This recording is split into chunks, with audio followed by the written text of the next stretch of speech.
Hello friends, मैं आपका दोस्त समित आप सबके लिए लेकर आ चुका हूँ sample question paper of class 10 2023-24। और ये जो पेपर है ये स्टैंडर्ड कोड के लिए आया हुआ है। किसके लिए आया हुआ है? स्टैंडर्ड के लिए। इससे पहले मैंने जो आपको सैम्पल पेपर सॉल्व करवाया था, हेल्प करी थी, वो बेसिक सैम्पल पेपर के लिए थी। किसके लिए थी? बेसिक के लिए।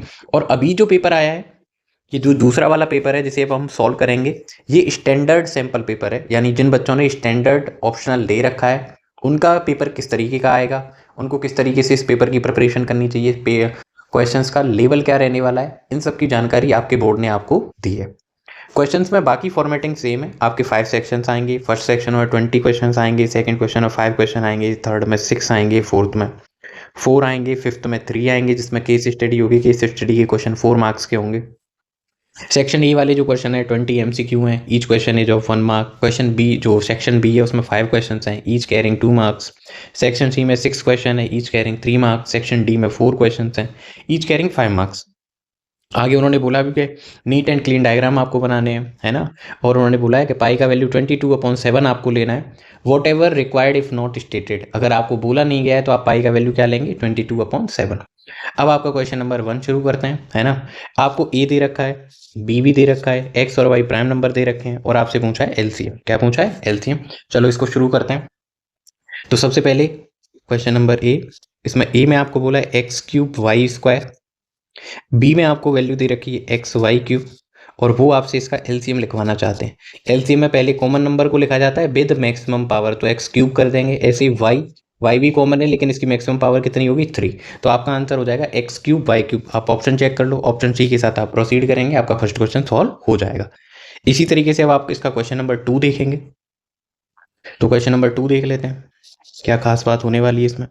The given linear polynomial y=f(x). अब आपको जीरोज बताने।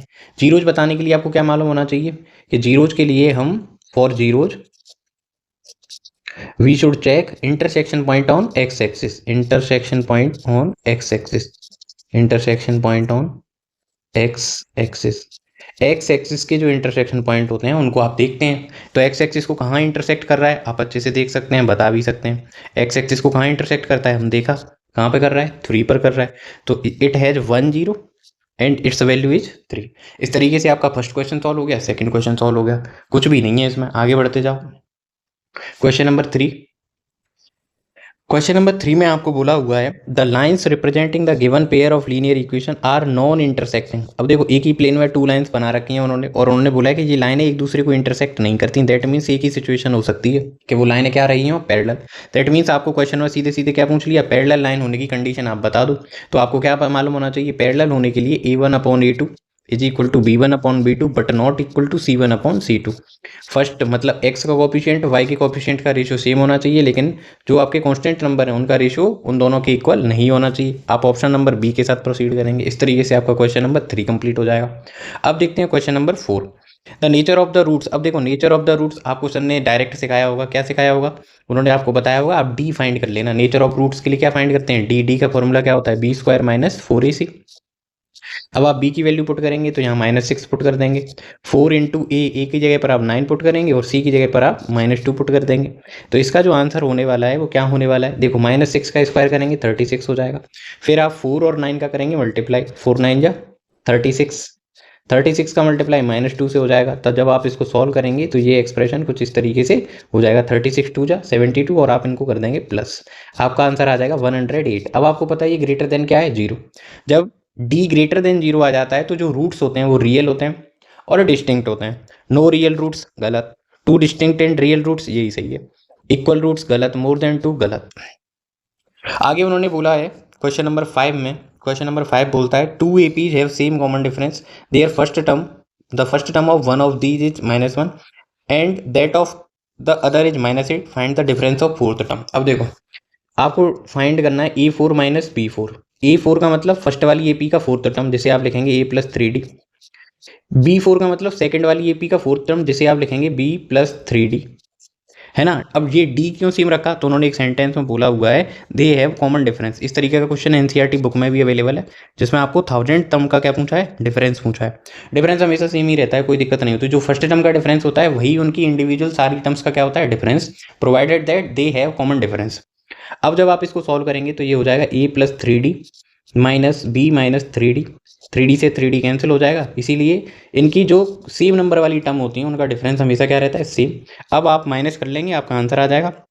तो उन्होंने पूछा है the difference between their fourth term, तो -1 से आप माइनस करेंगे -8 को, तो आपका आंसर आ जाएगा -1 माइनस माइनस प्लस 8, 8 माइनस 1 7, आपका आंसर आ जाएगा 7। इसका आंसर क्या आएगा, 7। आगे बोला हुआ है what is the ratio in which the line segment this is divided by x axis. ये क्वेश्चन आपकी एक्सरसाइज 7 से रिलेटेड क्वेश्चन है ना। इस किस तरीके से कर सकते हैं देखते हैं। तो क्वेश्चन नंबर 7 के लिए क्या करना होगा देखते हैं। इस तरीके से आपको एक लाइन सेगमेंट दिया है जिसके एंड पॉइंट्स आपको दे रखे हैं 2, -3 और 5, 6, और इसे जो कट करने वाली लाइन है वो एक्स एक्सिस है। अब मुझे मालूम है एक्स एक्सिस पर फाई कोऑर्डिनेट क्या होता है, 0। ये जो भी पॉइंट होने वाला है जैसे पी बोल देते हैं, इसका देखो एक्स कोऑर्डिनेट तो कुछ भी हो सकता है लेकिन वाई कोऑर्डिनेट डेफिनेटली क्या होगा, 0 होगा। अब मैं बोलूँगा कि ये जो एक्स एक्सिस है ये ए बी लाइन सेगमेंट को K/1 में क्या करता है, डिवाइड। तो इसका वाई कोऑर्डिनेट फाइंड करूंगा, क्या फाइंड करूंगा, वाई कोऑर्डिनेट। कैसे, के का मल्टीप्लाई पहले 6 से करूंगा, 6 इंटू के। 1 का मल्टीप्लाई करूंगा -3 से, फिर इन दोनों को डिवाइड करूंगा k+1 से और इज इक्वल टू कर दूंगा 0। जब मैं इसको सॉल्व करूंगा तो ये आ जाएगा 6k - 3 इज इक्वल टू 0। फिर यहाँ से होगा 6k इज इक्वल टू 3 और यहाँ से k का वैल्यू आएगा 3/6, जिसे सॉल्व करूंगा आएगा 1/2। और रेशियो की फॉर्म में अगर इसे लिखें तो क्या लिख सकते हैं, इसे क्या लिख सकते हैं बोलो, तो आप बोलेंगे इसको लिख सकते हैं आप 1/2। क्या लिख सकते हो बोलो, तो हम लिख सकते हैं इसको K/1। इस तरीके से आप इसे लिखेंगे 1/2/1। फाइनली आप लिखेंगे 1/। सिंस MCQ में आया हुआ क्वेश्चन है तो हम ज़्यादा इस पर स्ट्रेस देंगे नहीं। बाकी सारी चीज़ें आपको डिटेल में एक्सरसाइज में मैंने आपको सिखाई हैं, तो आप उनकी प्लेलिस्ट को जाके चेक कर सकते हैं, सारे क्वेश्चंस को अच्छे से सीख सकते हैं। अभी पेपर का सोल्यूशन करवाना है तो ये उसी मोड में होगा जिससे आप पेपर में बेहतरीन तरीके से जल्दी जल्दी इसको सॉल्व कर सकें। आगे उन्होंने बोला हुआ है क्वेश्चन नंबर 7 में, है ना, इस सारी चीज़ों को अभी इसको जो नेक्स्ट वाला पेपर है उसको पहले हम रफ कर लेते हैं जिससे चीज़ें फिर से अच्छी हो जाएं। क्वेश्चन नंबर 7 में आपको बोला है उन्होंने, क्या बोला है देखते हैं। A point x5 is a distance of 5 unit from the origin. Okay, origin से डिस्टेंस दे रखा है। ओरिजिन से डिस्टेंस जब किसी भी पॉइंट का लिखा जाता है, डिस्टेंस फ्रॉम ओरिजिन, जो पी पॉइंट है उसके कोऑर्डिनेट है x, y, और इसका डिस्टेंस लिखा है ओरिजिन से। ओरिजिन के कोऑर्डिनेट होते हैं 0, 0। तो जब आप इसका ओरिजिन से डिस्टेंस लिखेंगे तो आप ओपी डिस्टेंस लिखेंगे, और इसे किस तरीके से लिखेंगे, x - 0 square plus y - 0 square. ये हो जाएगा ओरिजिन से डिस्टेंस। जैसे आप थोड़ा सा भी सॉल्व करेंगे तो ये हो जाएगा x square plus y square square root के अंदर, ठीक। और ये दे रखा है आपको 5, क्या दे रखा है 5। तो यहाँ से जब आप रूट हटाएंगे तो RHS का स्क्वायर हो जाएगा, दैट मीन्स ये आ जाएगा 25। Okay, how many such points lie in the third quadrant. Third quadrant में इस तरीके के कितने पॉइंट्स लाई कर सकते हैं। अब आपको बोला गया है x square plus y square, इसका आंसर आ रहा है 25। कितना आ रहा है 25। और आपसे पूछा जा रहा है ऐसे कितने पॉइंट हो सकते हैं जिनका स्क्वायर करने पर सम उनका जो पॉइंट है वो 25 देते हैं उनका आंसर। तो देखो इस तरीके से हम क्या क्या पॉइंट ले सकते हैं। तो हो सकता है कि जो पॉइंट है, अब देखो हम कोशिश करेंगे, देखो अगर हम कोई ऐसा पॉइंट नहीं ले पाते है ना तो हमारा ऑप्शन आएगा ए। अगर हम एक ले पाते हैं तो 1, 2 ले पाते हैं 2, और ज़्यादा ले पाते हैं तो फिर क्या आ जाएगा बोलो, तो फिर आ जाएगा बोलो इनफाइनाइट। तो हम कम से कम 3 ऐसे पॉइंट लाने की कोशिश करेंगे। तो देखो किस तरीके से कर सकते हैं। हो सकता है देखो जब थर्ड क्वाड्रेंट होगा तो दोनों ही पॉइंट क्या होंगे, नेगेटिव होंगे। ओके, तो एक्स की वैल्यू हो सकती है कि एक्स के प्लेस पर 4 हो और वाई के प्लेस पर 3 हो। अब जब आप इसको सॉल्व करेंगे तो 4 का स्क्वायर करेंगे, 3 का स्क्वायर करेंगे, 16 हो जाएगा, 9 हो जाएगा, ऐड करोगे कितना आएगा 25। दैट मीन्स एक्स और वाई का जो वैल्यू है वो -4 और -3 हो सकता है। इसका उल्टा भी हो सकता है, -3 और -4। क्या इसके अलावा कोई नंबर हो सकता है क्या, तो हो तो सकता है। कैसे, माइनस का √20 और माइनस का आप √5 ले लो, और इसका अगर डिस्टेंस अगर आप ओ से ओरिजिन से निकालोगे तब भी कितना आने वाला है, एक्स स्क्वायर करोगे यानी फर्स्ट कोऑर्डिनेट का स्क्वायर 20 हो जाएगा, फिर वाई का स्क्वायर करोगे 5 हो जाएगा, ऐड करोगे 25 आ जाएगा। दैट मीन्स 3 से ज़्यादा नंबर और भी हो सकते हैं। अगर आप चाहें तो आप ऐसे भी लिख सकते हैं कि सर हम ऐसे लिखें तो इसमें क्या प्रॉब्लम है, कोई प्रॉब्लम नहीं है, आप बिल्कुल लिख सकते हो, कोई दिक्कत नहीं है। ऐसे कितने पॉइंट होंगे, इनफाइनाइट। ऐसे बहुत सारे पॉइंट हो सकते हैं। इस तरीके से आपका क्वेश्चन नंबर 7 भी सॉल्व हो जाएगा। क्वेश्चन नंबर 7 काफ़ी इंपॉर्टेंट क्वेश्चन है आपके बोर्ड एग्जाम में। ये आपकी एनसीईआरटी में डायरेक्ट इस तरीके का कोई क्वेश्चन दिया नहीं है, तो क्वेश्चन नंबर 7 मेरे अकॉर्डिंग काफ़ी इंपॉर्टेंट है। आपको इसको अच्छे से सीखना होगा, किस तरीके से मैंने सॉल्व किया है, किन चीज़ों का ध्यान रखा है, आपको भी वैसे ही करना होगा। क्वेश्चन नंबर 8 देखते हैं। है ना। तो जो स्टैंडर्ड सैम्पल पेपर है इसमें जो क्वेश्चंस आए हुए हैं इनका स्टैंडर्ड सच में ही हाई है, तो आपको ये देखना होगा किस तरीके से आप इसको सॉल्व कर सकते हैं। अब उन्होंने बोला है कि ए बी जो डिस्टेंस है वो ए है, ठीक है। डी ई जो डिस्टेंस है उसको एक्स से रिप्रेजेंट कर रखा है। उन्होंने आगे बोला है कि बी ई का जो डिस्टेंस है वो बी है और ई सी का जो डिस्टेंस है वो सी है। अब आपको एक्स को एक्सप्रेस करना है ना। तो देखो इसको किस तरीके से कर सकते हैं। अब आपको इसमें देखना होगा कि जो ट्राइंगल्स हैं वो एक दूसरे के सिमिलर हैं। Triangle A B E, sorry A B C, जो लार्जर ट्राइंगल है ये सिमिलर है किसके, डी ई सी के। किस तरीके से आप ऐसे बोल सकते हैं, देखो जो सी एंगल है वो कॉमन है ना। Angle C is equal to angle C common. आगे भी आप कुछ बोल सकते हो, क्या बोल सकते हो, आप बोल सकते हो कि since A B is parallel to D E that means जो वन एंगल है ये किसके इक्वल होगा, टू के। क्यों होगा, कोरस्पॉन्डिंग एंगल है वो। कैसे एंगल है, कोरस्पॉन्डिंग एंगल, ओके।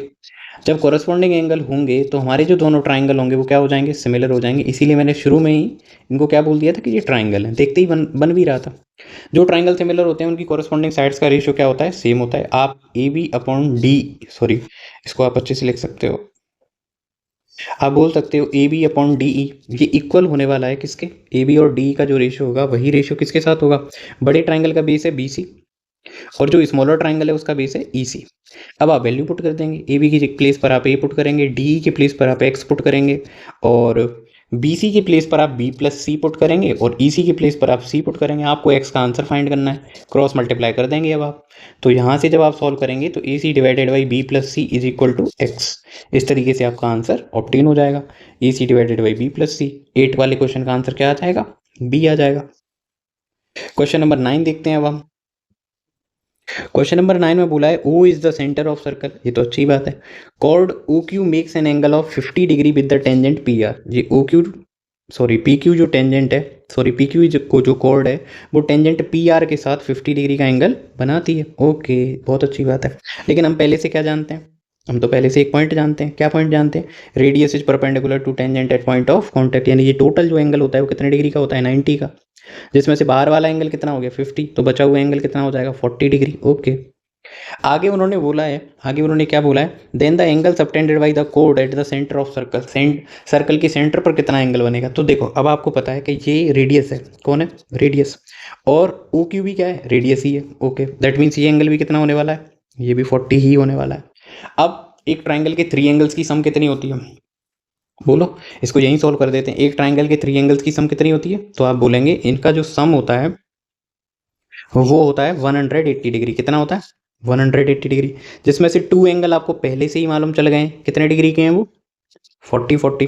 तो आपका एक्सप्रेशन कुछ इस तरीके से आया, x plus 40 is equal to 180, angle sum property of triangle. अब इसके अकॉर्डिंग आप क्या बोल सकते हो कि x का जो आंसर आएगा वो कितना आ जाएगा, 100 डिग्री। कितना आ जाएगा, 100 डिग्री। और बहुत ही ईजी वे में आपका ये क्वेश्चन नंबर 9 भी सॉल्व हो जाएगा। अभी तक हमने जितने भी क्वेश्चन करे हैं उन सारे क्वेश्चंस में क्वेश्चन नंबर 7 सबसे इंपॉर्टेंट है। ये कन्वेंशनल नहीं था, थोड़ा अलग था। बाकी सारे क्वेश्चन तो बुक से आए हुए क्वेश्चन है, ईजी वे में सॉल्व हो जाएंगे। अब हमने क्वेश्चन नंबर 9 तक इसको कंप्लीट कर लिया है। इसके बाद देखते हैं क्वेश्चन नंबर 10। क्वेश्चन नंबर 10 में आपको बोला गया है quadrilateral PQRS is circumscribe a circle and this then find the length of. प्यारे बच्चों, बिल्कुल सेम टू सेम क्वेश्चन मैंने आपको अपनी प्रीवियस वीडियोज में भी करा रखा है। अगर आप सर्कल की प्लेलिस्ट अगर आपने नहीं देखी इंपॉर्टेंट क्वेश्चंस वाली तो आपने बहुत कुछ स्किप कर दिया है। अगर आपने वो प्लेलिस्ट करी होती तो आपको ये क्वेश्चन एज इट इज मिल जाएगा। मैंने आपको ये क्वेश्चन करा रखा है। तो मैं चाहता हूं कि अगर आप बोर्ड एग्जाम्स में अगर आपने स्टैंडर्ड ले रखा है तो आप अगर आप 100 मार्क्स लाना चाहते हो तो आप एक बार इंपॉर्टेंट क्वेश्चन सीरीज के सारे क्वेश्चंस को जरूर करके जाना। मैं पक्का श्योर हूँ आप 95 प्लस तो 100% सिक्योर करोगे ही करोगे। आपका पूरा बोर्ड पेपर उसी में से होने वाला है, कुछ भी बाहर नहीं आएगा, ऐसा मुझे गेस है। क्योंकि मैं काफ़ी सालों से पढ़ा रहा हूँ तो मुझे थोड़ा सा इंट्यूशंस रहते हैं कि इस बार किस तरीके के क्वेश्चन आ सकते हैं। आपको इसका सारा एग्जाम्पल आप एक बार उस सीरीज को कंप्लीट करोगे तो आप देखेंगे कि इस पेपर के सारे क्वेश्चन मैंने आपको इंपॉर्टेंट क्वेश्चन सीरीज में करा रखे हैं। अब देखो ये क्वेश्चन भी करा रखा है। मैंने बोला था क्वाड्रिलेटरल की अपोजिट साइड का सम जब आप करोगे 12 प्लस 14 इज इक्वल टू, अब आप दूसरी साइड पर y लिख लो, कोई दिक्कत नहीं है, y प्लस 15। जब आप सॉल्व करोगे तो ये आ जाएगा आपके लिए, क्या आ जाएगा, y is equal to 12 plus 14 minus 15।